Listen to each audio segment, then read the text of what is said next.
Ngayon ay susubukan natin kung gaano katalino ang mga aso ko. Gumawa ako ng obstacle course. Kailangan nila malagpasan ito para makuha ang kanilang paboritong treats. Pero ang tanong, sino kaya sa mga ito ang unang makakatapos?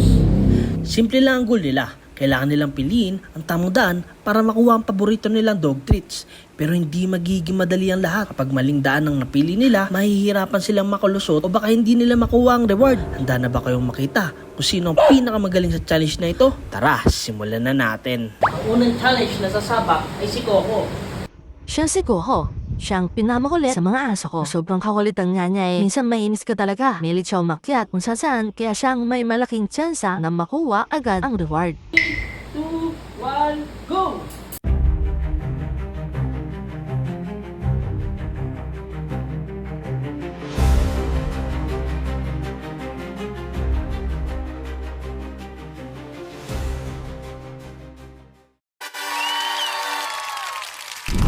Grabe, napakabilis niya makuha yung treats, no? Ewan ko kung malapit lang sa kanya yung kuha na to. Kaya talagang laman niya na ito ang AC access or hindi niya lang talaga tong pinansin tong gawa ko, no guys? So tignan natin, subukan natin si Apollo. Siya si Apollo. Siya ang pinakaseloso sa mga aso ko. Siya rin ang pinamataas tumalon. At may nakakatong takbo pag nagzuzumis. Apollo, are you ready? 3, 2, 1, go! Kaya nag-iikot-ikot pa si Apollo, hindi niya alam ang gagawin kung saan ba siya pupunta, no? Ayan. Kung saan siya pupunta, guys. Hindi niya alam kung saan ang tamang daan. Ayan, nakikita niya na. Nalilito pa rin siya, no? Hindi niya alam, guys, kung anong gagawin niya para makuha yung treats.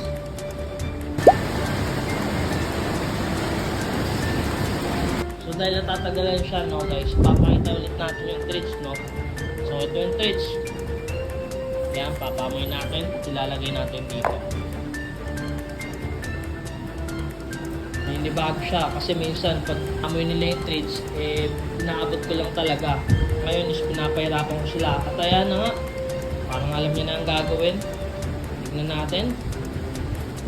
Okay, hindi niya tiniloy. Hindi ko alam kung bakit. Grabe si Apollo, hindi niya alam ang gagawin. Umakyat na nga sa sopa, guys. Na.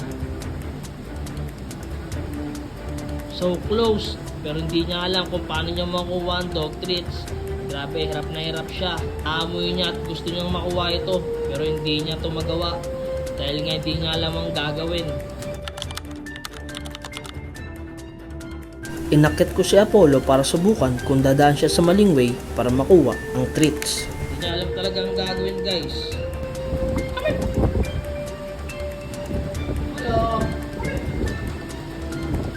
Natayenga at di na nga gumagalaw si Apollo kaya tinulungan ko na nga siya. Tulungan natin siya, no? Ito. Ito na lang ang Apollo. Ayan. Up! Up! Up! Up! Go up! Go up! Go! Go! Up! Dito nga ay maririnig nyo, chinikir na siya ni Coco.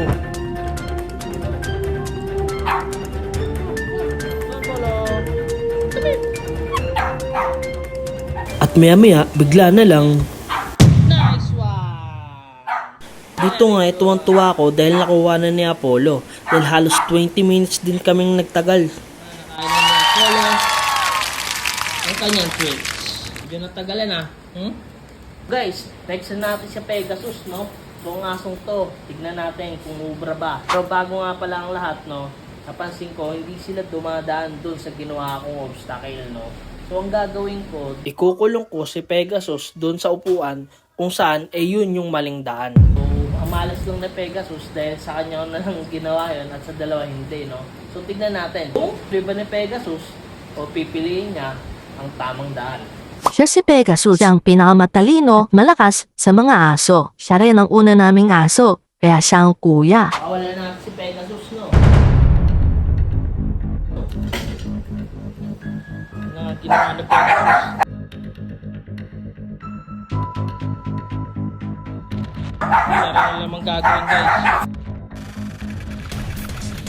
Dito nga ay akala ni Pegasus ay nakikipaglaro ako sa kanya.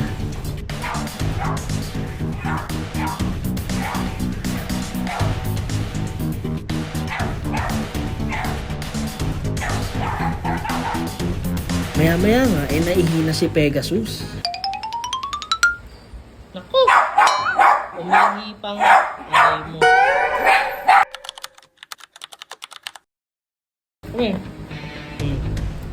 O dito. Kunin mo, kunin mo. Kunin mo.